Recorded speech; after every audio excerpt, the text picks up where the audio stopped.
Hi, everybody. It's Professor Mitchell, and today we're starting a new chapter, Chapter 7 on rational expressions. So the first section in Chapter 7 is 7.1, which is on rational functions and simplifying rational expressions. The objectives in this section are to find the domain of a rational function, simplify or write rational expressions in lowest terms, write equivalent rational expressions of this form, which I will explain when we get to it, and finally use rational functions in applications. All right, so a new chapter brings a new student learning outcome. Throughout this chapter and other chapters, we will be solving problems involving algebraic expressions, rational expressions, radical expressions, complex numbers, and function algebra. All right, so what is a rational expression? A rational expression is the quotient of two polynomials. All right, so here are a couple of examples. So I hope you like fractions or can at least fake it for a while because these are basically the algebra version of fractions. All right, so the first thing we're going to talk about is the domain of a rational function. Now, when I was looking this over just before I hit record, I was thinking about functions. Functions are kind of an abstract concept that are difficult for a lot of students. I think I reviewed functions a little bit in the review quiz that you took at the beginning of the semester. I am not 100% sure. Anyway, we're going to be reviewing functions as we go along. Functions are really not the main point of what we're going to be doing in this section, so we can put it off a little while longer. All right, so the domain of a function f of x is the set of all real numbers such that f of x is a defined real number. So I like to think of a function as a machine. It is a machine that turns a number into another number. So the domain is the set of numbers that you're allowed to put into the function. All right, so talking about machines, I of course think about a soda machine. The domain of a soda machine is nickels, dimes, quarters, dollar bills, and credit cards often. Some things that are outside the domain of a soda machine are pennies. They don't usually take pennies. Subway tokens, Monopoly money. All right, think about just anything that you can't put into a soda machine and expect to get something out. All right. So really, there are two main warning signs in Math C, at least for most of the semester until we get to about Chapter 12, that can break a function. All right, one thing that can go wrong with a function is you put in a number that causes a denominator to be 0. Remember that when you have a fraction, the denominator cannot be 0. That's undefined. The other one we'll talk about later. It has to do with putting negative numbers under square roots. All right, that's not allowed either for functions. All right, so the only thing that can go wrong in this chapter is the first thing. The only way a rational function will not be a defined real number is if its denominator is 0. So to find the domain of a rational function, find the numbers that make the denominator 0 and then exclude those values from the domain. All right, so let's look at some examples. Here are the 3 examples that I'm going to go over. As usual, I've got them all written out on the tablet.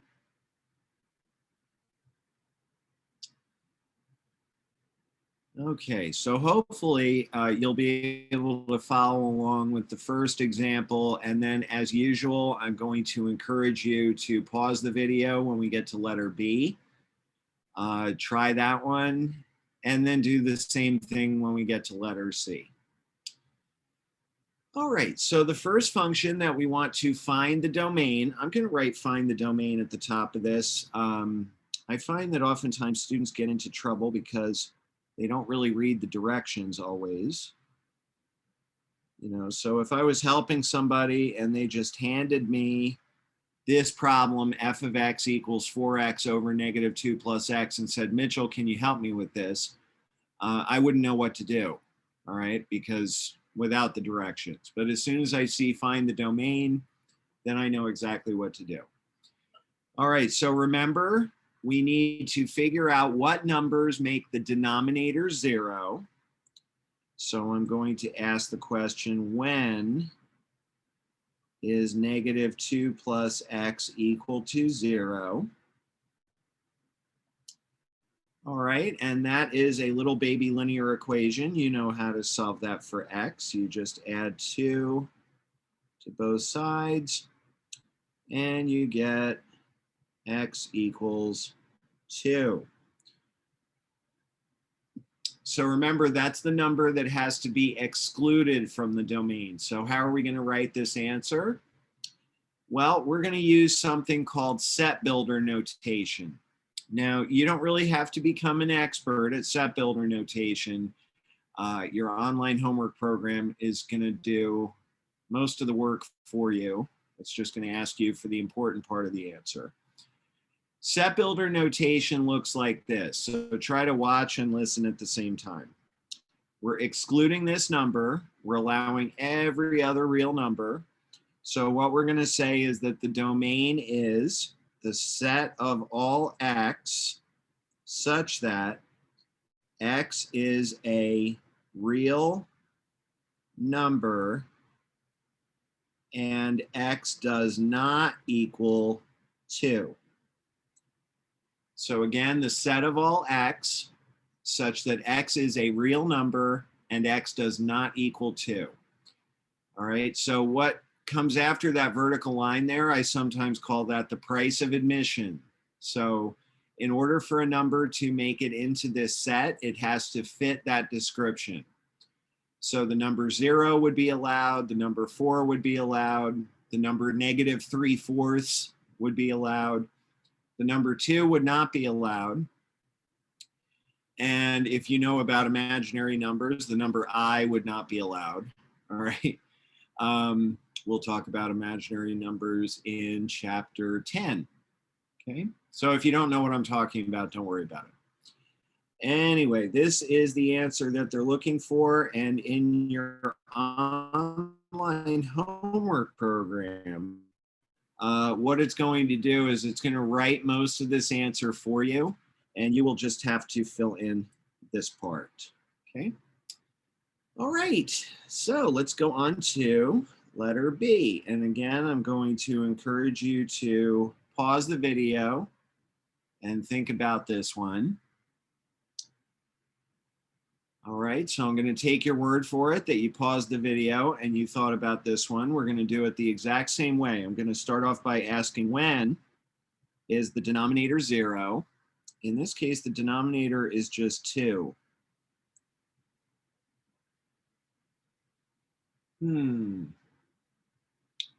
Well, that's kind of a weird question. The answer, of course, is never.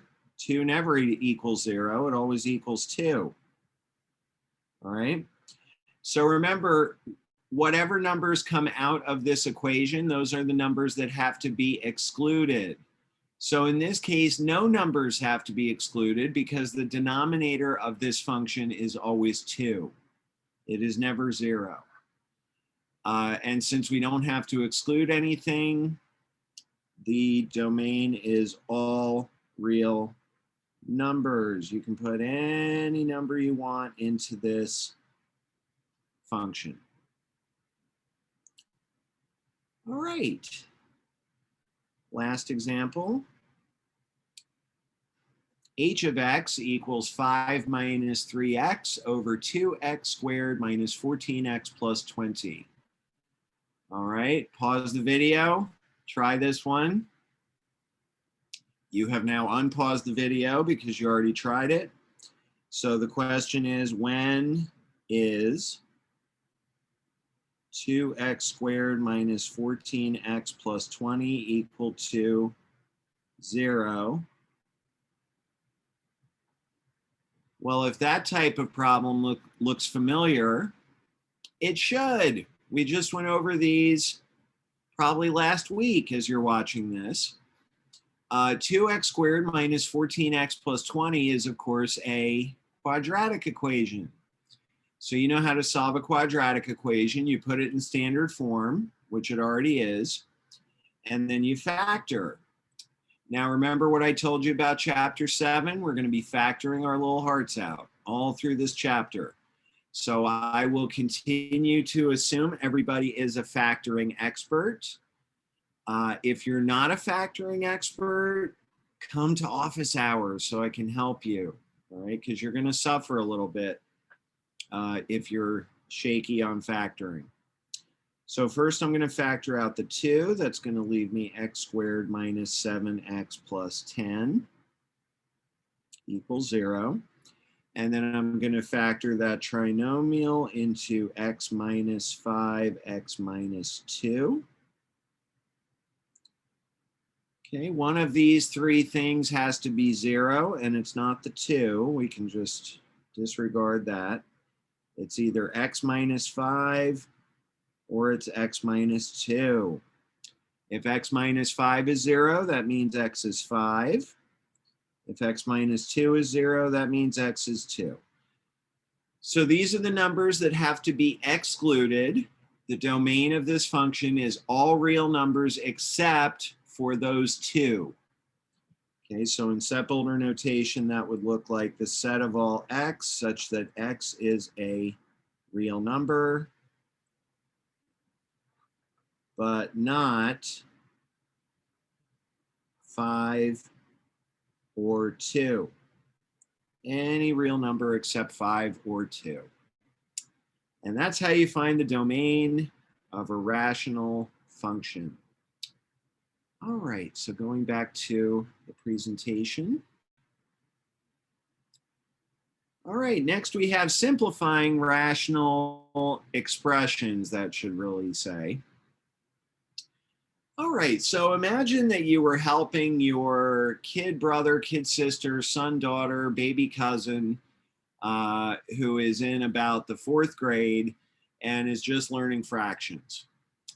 And they asked you, how would you explain, or they asked you, how do I simplify 15 over 25? Okay, think about that for a few seconds. How would you explain that? All right, so my question for you is, would you explain it like this? 15 over 25 is equal to 1/2 because you can just cancel out the 5s. Now, I hope you're laughing. Because no, of course, that's not how you would explain it.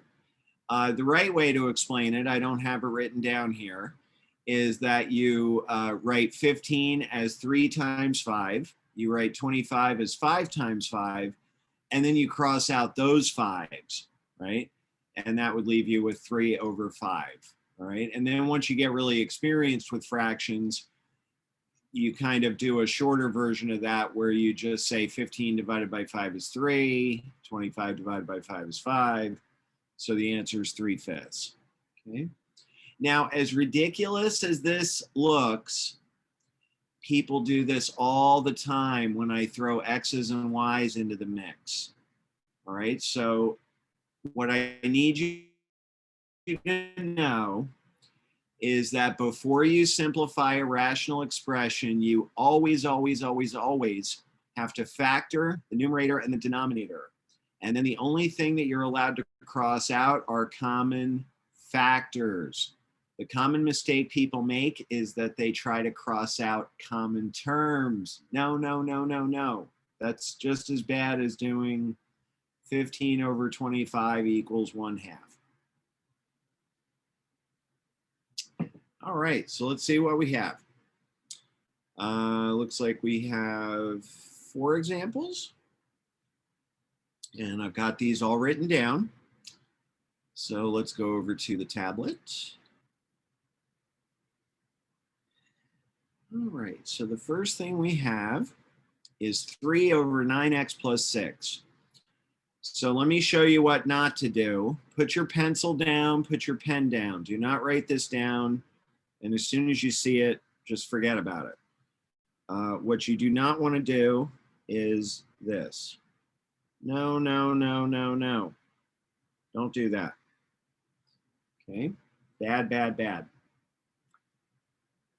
Okay, here is the right way to do it.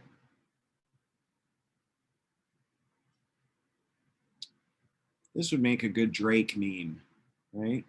The top panel where he's looking away could be that top thing, and then where he's smiling would be the bottom thing. Okay, I'll have to think about putting that together. All right, factor. So I can factor a 3 out of 9x plus 6. That would leave me with 3x plus 2. All right, so the 3's that you see there on the top and on the outside of the bottom, those are common factors. So what I might do, you know, when we're just starting off with this, is to put a 1 here. And that emphasizes that when you get rid of the common factor 3, you are left with a 1 on top and then 3x plus 2 on the bottom. That 1 on top is very, very important. If you leave that out, you're going to get a wrong answer. It's not the same thing. Okay. All right. So hopefully that makes sense. Let's look at letter B. Now, letter B, if I can get it to come up here. Okay. Is going to lead to a shortcut. All right. So whenever this situation comes up, you do not have to show all the steps of what I'm about to show you. All right. We have y minus 9 over 9 minus y. So here's what I'm going to do just this once, and then we're going to have a shortcut for this. I am going to rewrite that 9 minus y as negative y plus 9. Okay. And then I am going to factor a negative 1 out of the bottom. Okay, so top is still y minus 9. Downstairs, I'm going to factor out a negative 1. When you factor out a negative 1, all it does is change the sign of everything. So inside, I'm going to have a y minus 9. Oh, look at that. So I made the top and the bottom are now both y minus 9. So if you get rid of the y minus 9, you're left with 1 over negative 1. Remember that 1 gets left behind on top. And of course, 1 divided by negative 1 is negative 1. All right, so that's something that doesn't happen too often, that you take a rational expression that has variables in it and it simplifies all the way down to just a number. It does happen. It just doesn't happen most of the time. But in this case, this is going to give us a pretty important shortcut. I should probably put the shortcut in the PowerPoint. Okay. But I guess it works just as well here. The shortcut is that whenever you see an A minus B on top and then a B minus A on the bottom, in other words, they're both subtraction, but the terms are in opposite order. You can always just simplify that down to negative 1. And I have an example, I think it's letter D, where this is going to come up. And then I remember I have at least one more example, I think, in the next section. So you're going to see me use this a couple times. All right. Next.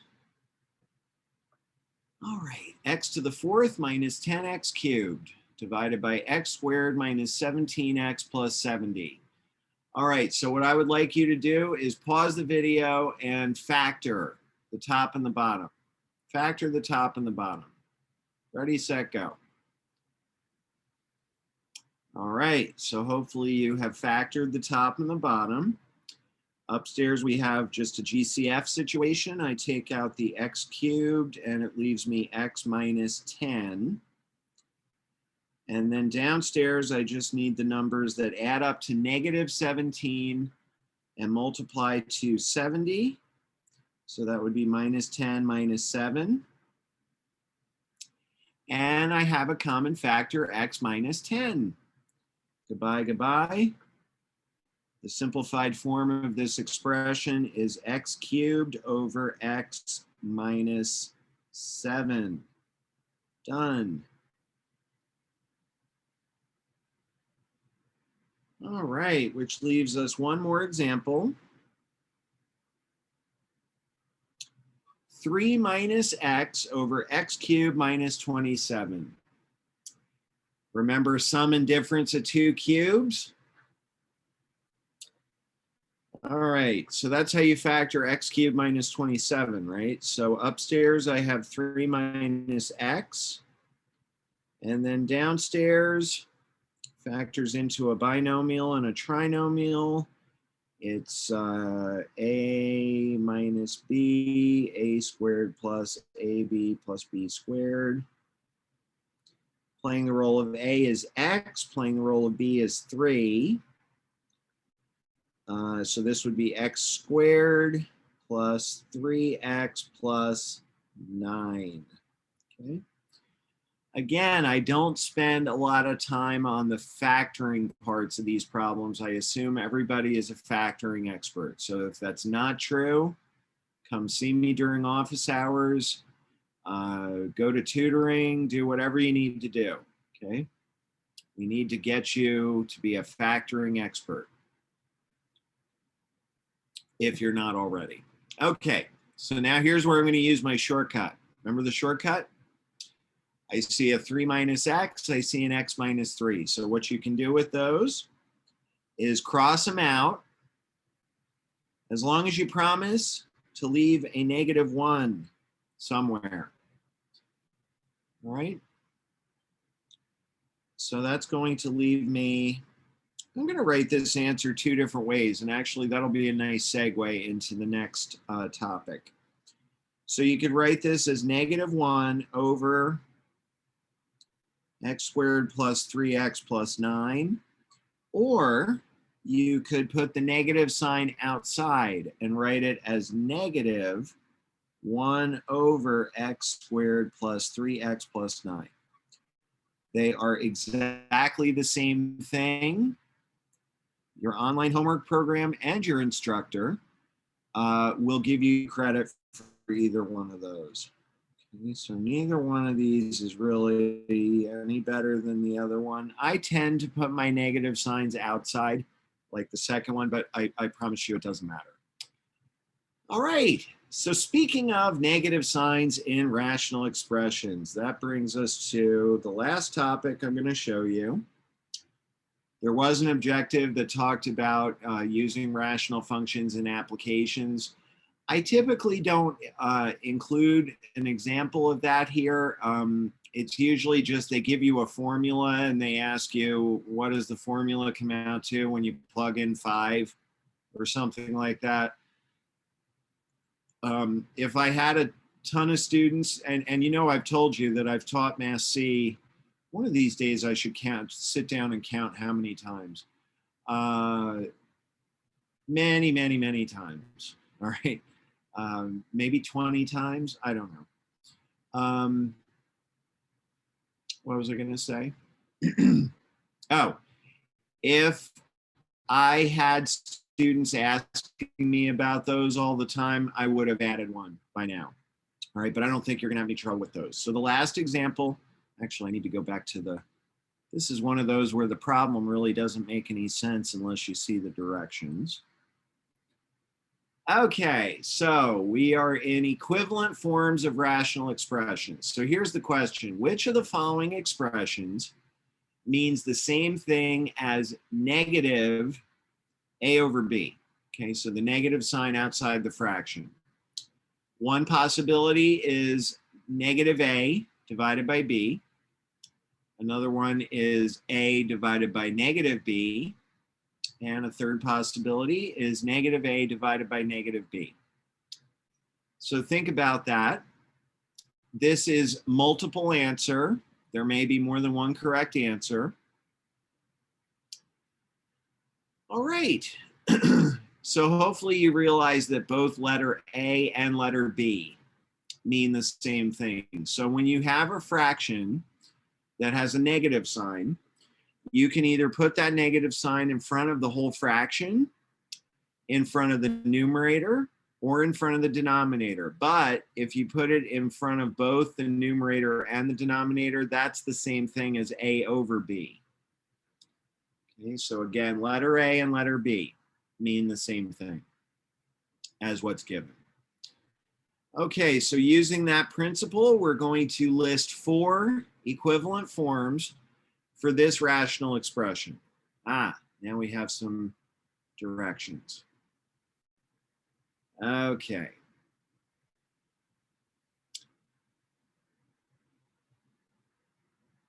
Here we go.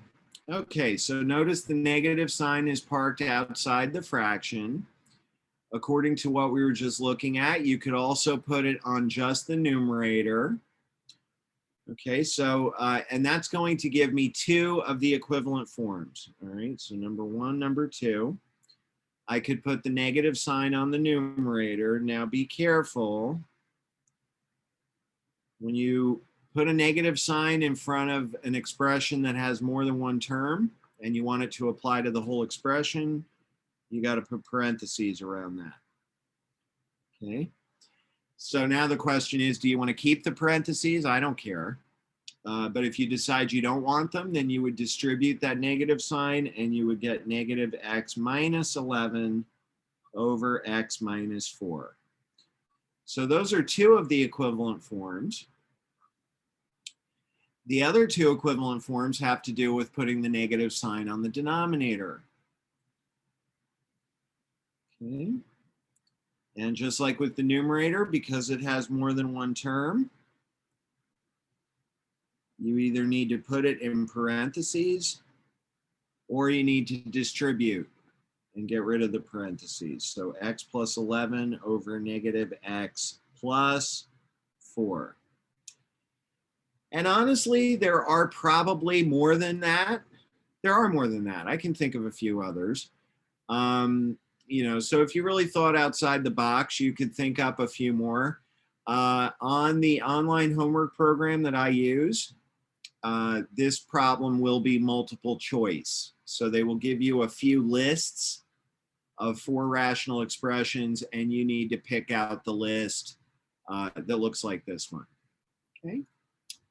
All right, and that's going to do it for section 7.1. So we'll see you next time for 7.2.